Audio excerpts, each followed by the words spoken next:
Welcome to episode 61 of the GT on 5G. It's the latest insight scoop on everything 5G. We cover 6 topics in about 15 minutes, and it's brought to you by More Insights and Strategy. I'm Will Townsend, and joining me again this week is fellow analyst Anshel. Let's get started. My first topic is Nokia, and they announced their second quarter earnings this week, and it beat the market expectations. So this kind of begs the question, have they turned the 5G ship around? I would say they're making great progress. They have a new CEO in place. They've invested in 2 areas that are really gaining tons of momentum that we've talked about on prior podcasts, and that's the 5G private networking as well as Open RAN.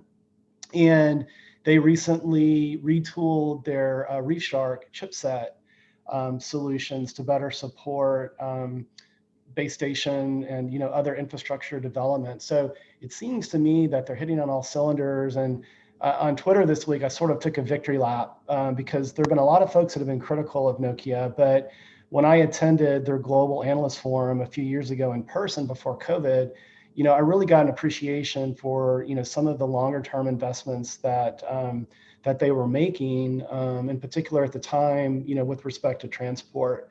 But certainly these are 2 emerging areas that are gaining lots of momentum: private networking, as well as Open RAN. And so I think this all points very positively to they're turning things around. The stock is up as well. I think it's over $10 a share. So what are your thoughts? I think that Nokia has definitely shown they're improving in a lot of ways. It's been a very long, it's been a long journey for them, Sure. and I think that 5G was their opportunity to turn that things around. And I think that if you look at the moves they've made so far, I think they've made a lot of the right moves. I think them betting on massive MIMO was up front was a good thing. And yeah, I just think it was a good move overall for them to kind of focus on mid-band and massive MIMO.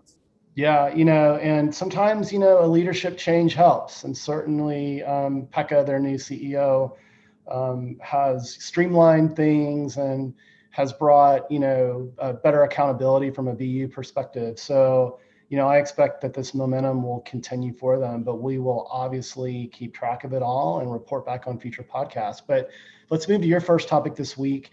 And I caught this news as well, but you want to talk about the infrastructure bill that's being proposed by the current U.S. administration and what that means for broadband. Yeah, so they came to an agreement with both parties, both houses. Obviously, it hasn't been finalized completely yet. So we're going to have to see what that language looks like. But there's a very specific carve out for high-speed internet.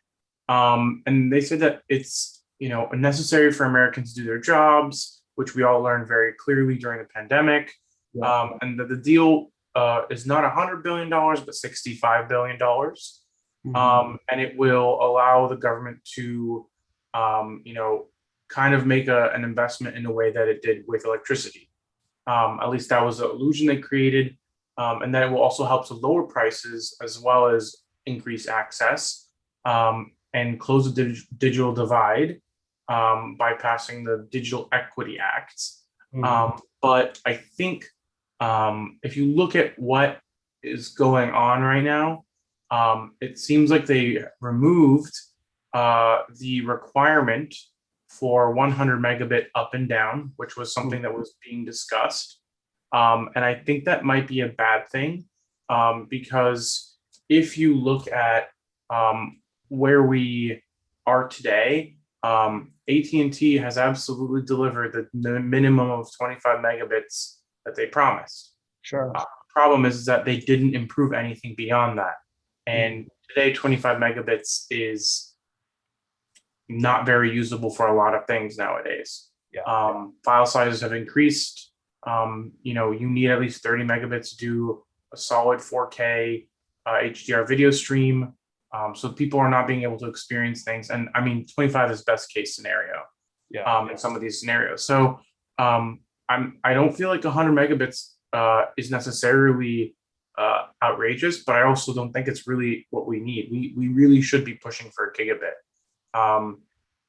And I do think that there should be different carve outs for wireless and wired. I think wired should 100% be gigabit, and wireless should have a different, a different rule. Like, I think maybe wireless could be 100 megabits or something like that. Sure. But I'm not entirely excited about this as I would have been if they had stuck to the 100 requirement. And I'm not even sure that's great, but upload is a big problem.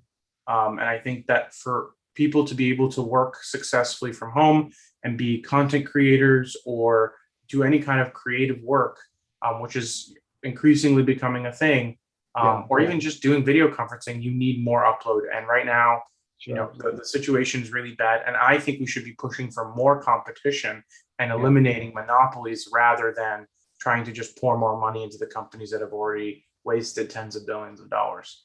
I agree. I mean, competition, sort of breeds innovation. And, clearly, as we've witnessed when high-tech companies have gone to Capitol Hill, there's just a fundamental lack of acumen on, telecommunications and 4G and 5G, even under the prior, administration. And so what I hope, and as you mentioned, this is part of a larger infrastructure bill that's being hotly debated right now. It's in the trillions of dollars. And if some portion of this gets, rolled out for broadband, what I expect are, the experts, like the operators, like the AT&Ts of the world, will step in, provide the right advice and counsel on how to go approach this and best spend the dollars, because it sounds like a lot of money, but as we know, just rolling out a mobile 5G network costs on average 20 billion US dollars, and so time will tell, but hopefully if this budget gets passed, again, we'll have telecom experts in there to advise the government. But let's move to my second topic this week, and I want to talk about Samsung Networks and Verizon. So it's no surprise to anyone that Verizon had a big gap in its mid-band and went to auction and spent the most money in that C-band auction. And now the news this week was they announced with Samsung Networks a successful trial where they used MIMO and did a fully virtualized 5G session over C-band spectrum. And so the question is, can this help accelerate Verizon's mid-band spectrum deployment for 5G? You and I have talked about this on prior podcasts. Just the inherent nature of that spectrum requires densification. And if they were going to go about it the traditional way, it could have taken them months, if not years, to get that deployed out. So I'm encouraged that they're, and to no surprise, I think, I've alluded to this when we talked about Verizon and AT&T and C-band, that they're going to have to embrace virtualization, not only to get it deployed quickly, but also to leverage, CapEx and OpEx savings. So I think this is a positive note. And Samsung Networks has been a strategic partner of Verizon from the very beginning with its 5G fixed wireless access rollout and its mobile rollout as well. So what are your thoughts? I think this is a good thing for Verizon. Obviously, this is a good thing for Samsung as well, because it kind of proves out Samsung continues to be, a lead partner on lead 5G technologies, and that they have the capabilities, and that they're enabling Verizon to accelerate their deployment. But I do think that ultimately Verizon needs all of these things as soon as possible, and the sooner the better, because they're going to have a very hard time rolling out nationwide C-band. I think to AT&T's point, I think they have a lot more cell sites. They do. Yep. They do. Verizon does. So I think they're better positioned to deploy that for network infrastructure than Verizon is. Even though Verizon claims that they have, really great network density, I don't think their network density is remotely where it needs to be, or as close to where T-Mobile's and AT&T's have gone. So I think you and I both know densification is going to be a necessary thing, whether or not Verizon admits it or not. But I think this is a good thing. It's just going to help them move things faster when they need to, which is going to start happening very soon. Yeah, I'm glad you mentioned the AT&T point on cell, infrastructure capacity. I was on a call with executives. This was a few months ago, and I posed that question, with my fellow analysts, and the executive responded back and said, "Hey, we feel like that we have capacity out there to help us get this, densified and deployed." And so, certainly, when you look at, where the three big operators are. Certainly, T-Mobile has been in the lead with respect to their deployment of 5G based on their spectrum footprint. But I believe AT&T would be that second place runner, and Verizon is definitely third. And so time will tell here, but it's certainly a very I think it's a very positive indicator for Verizon's capabilities to build out that C-band. But with that, let's shift to your second topic this week. Man, it's been earnings. It's that time of the that time of the month, that time of the year where lots of companies are announcing earnings, operators as well as infrastructure providers. And you want to talk about Qualcomm and Apple in particular and 5G. Yeah, so both companies reported earnings. Apple had one of its strongest mid-year quarters ever. Normally, these are their slower quarters, as they, holiday quarter is the biggest quarter for them usually, and things start to trail off as sales kind of peak out. And next quarter is probably going to be their slowest quarter of the year. That's just cyclical for them. But they did sell an absolute crap ton of iPhones. And they sold more than anybody expected them to. And their iPhones are the highest margin product that they sell. So their profit margins went up. Their margins, their gross margins went up during a pandemic and a chip shortage. Yeah. So they are also taking big advantage of services, and kind of expanding that. But what's really interesting about Apple earnings was that they made a very explicit statement around 5G, that they didn't see 5G being a factor in the iPhone sales bump. They didn't see that 5G deployments are necessarily good enough to drive 5G device sales, specifically as 5G is a factor, which I disagree at this point in time, right? Yeah, and I think I actually disagree with that. Yeah. They might be right on the coverage side if we're talking Verizon, but honestly, T-Mobile and AT&T's coverage, they've got 250 and 300 million pops. I don't know what you're talking about. So unless their only lens into 5G is Verizon, that's a very wrong take. Yeah.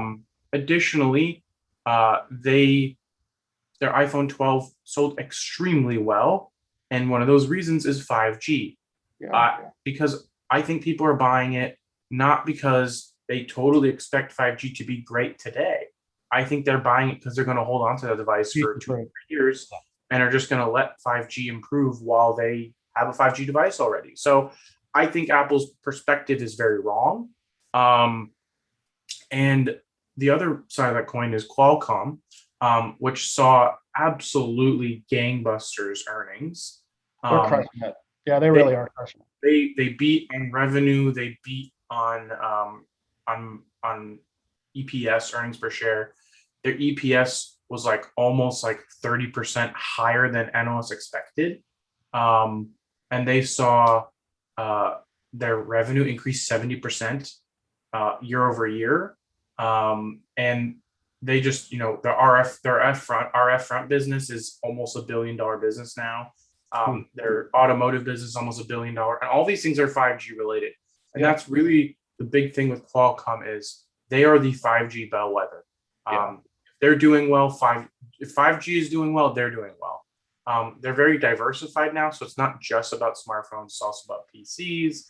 It's also about IoT, but it's all 5G still. So I think if you look at Qualcomm, you'll see that they are a very good bellwether, not only because of their own chip sales, but also their licensing arm, which is QTL, also saw a 43% rise in its revenue, which is a traditionally 95% profit margin for them. So that means that other companies were shipping so many more 5G devices that they paid out a lot in licensing fees. So overall, Qualcomm just killed it. It's the first quarter Cristiano Amon, the new CEO, was in charge of the company, officially speaking. So, it was a really big deal for them. And yeah, I mean, they've just been doing a great job. And um, I really don't have much else to say other than like they've kind of proven that 5G is very much a significant growth trend for the company. Yeah, they are an execution machine. And the one category you didn't mention is infrastructure. And they're beginning to extend into infrastructure supporting small cell deployment. I've mentioned this on a prior podcast. They helped Sprint with its first Magic Box, and they've kind of blown out that ecosystem. They're working with other vendors like Airspan, like a dozen different vendors, Samsung, and that's a big deal. When we talk about C-band and the need to densify, small cells are a key part of that. And they're extending their Snapdragon footprint into that space.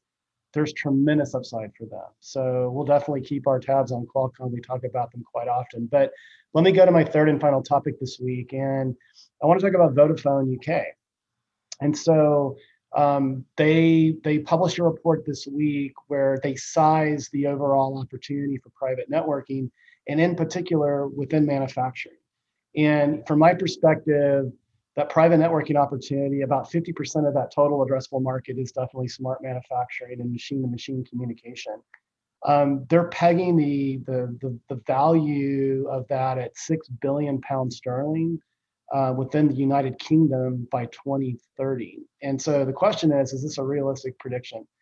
Actually, they might be padding it a little bit. I think it could even grow, to a larger value over time as people begin to experience, the benefits of private networking. And, Nokia has been a real leader. We were talking about Nokia earlier.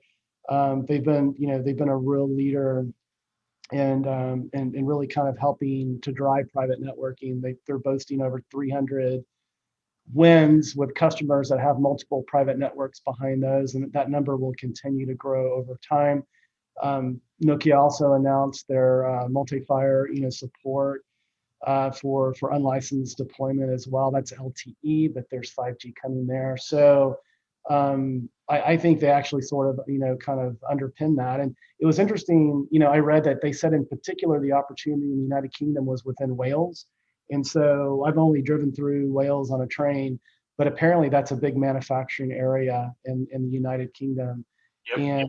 And also the other thing that was interesting, there was a recommendation by Vodafone to the EU and the European Commission on, hey, we need to continue to invest in test beds and that sort of thing. So there's been a 5G test bed program in Europe.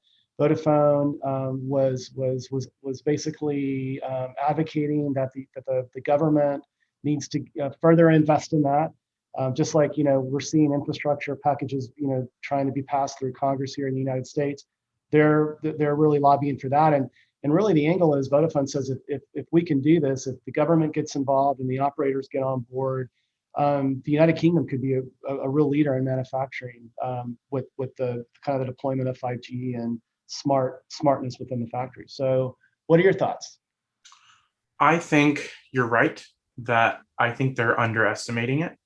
But I think it's also, how you measure the opportunity is also a factor. Sure. Because sometimes it's difficult to measure, what that opportunity might be. Like, is it a revenue opportunity? Are there, ancillary economic impact factors that are also being counted? So I do think you're right. If we count everything, it'll probably be on the underside. But yeah, 10 years from now, absolutely. I think that Yeah. 6 billion is an easy number to agree. And what we'll do, we'll make sure that we include the link to that report when we post the podcast, the video version of the podcast. So let's move to your third and final topic. And it's interesting, Huawei announced a new phone for the Chinese market, but it doesn't have 5G. What's going on there? Yeah, so if you remember, Huawei has been on the entity list for quite some time. And they released a new phone this week, which was expected to be a 5G phone, but it actually ships with two different processors, or at least that was the rumor. From what I'm seeing on Huawei's website, they're only showing a Snapdragon 888. So Qualcomm is actually supplying Huawei now with their processors. They have actually been a partner of Qualcomm's for quite some time, but Huawei has been very selective with how they choose to use Qualcomm as a partner. And in this scenario, Qualcomm got permission to sell to Huawei, but they got permission to sell to Huawei under the circumstances that they do not sell them a 5G processor. So this is the first time anyone has ever used a Snapdragon 888 with a 4G modem, meaning that the new Huawei P50 will actually have a Snapdragon 888 modem or Snapdragon 88 with a 4G modem, which has never happened until now. So that's an unfortunate thing for Huawei. I think it's because, first of all, the expectation is this is going to ship in China with Harmony OS, and not having the Google Play Store is a big thing outside of China, but in China, Huawei has their own app store and it's plenty fine. The issue is in China, I think consumers are very, very focused on having 5G as a feature on a flagship phone. So I think Huawei is going to have a hard time selling this if it doesn't have 5G. And I think, that was part of the plan, I think, to cut Huawei off from semiconductor fabs to build their own chips and cutting them off from 5G chips. And it makes them not competitive. And, hopefully Huawei will be able to negotiate access to 5G chips for its phones because it's not their infrastructure business, which is supposedly what was being scrutinized. So we'll see what happens down the road. But right now, Huawei does not have a 5G modem in its flagship phone. Yeah, it's interesting. When I first read that news, I thought, what was this, targeted towards maybe a developing, part of, Asia, like in Southeast Asia, that sort of thing. But I agree with you. I mean, I think the average Chinese consumer is very tech savvy. They're very, aware of 5G, and China's been very aggressive, in the deployment, of that. And, so this might serve as a stopgap for Huawei. I mean, they've announced that they're going to take their high silicon semiconductor design capability and they're going to fab it. But as you and I have talked about on prior podcasts, bringing up a fab is not trivial. It's in the tens of billions of dollars. It takes time. China doesn't have a demonstrated, core competency in semiconductor manufacturing. And so, if anyone can do it, Huawei can do it. But there's quite a runway there, for them. So time will tell. But I guess it is what it is. But with that, it's been another great podcast this week. Anshel, why don't you take us home? Absolutely. We hope our viewers and listeners found this week's topics interesting. If anyone out there would like to provide insights on a specific 5G topic for a future podcast, please reach out to us on social media. Will is at Whaletown Tech, and I'm at Anshel Sog. We hope you have a great weekend, and please tune in again next week.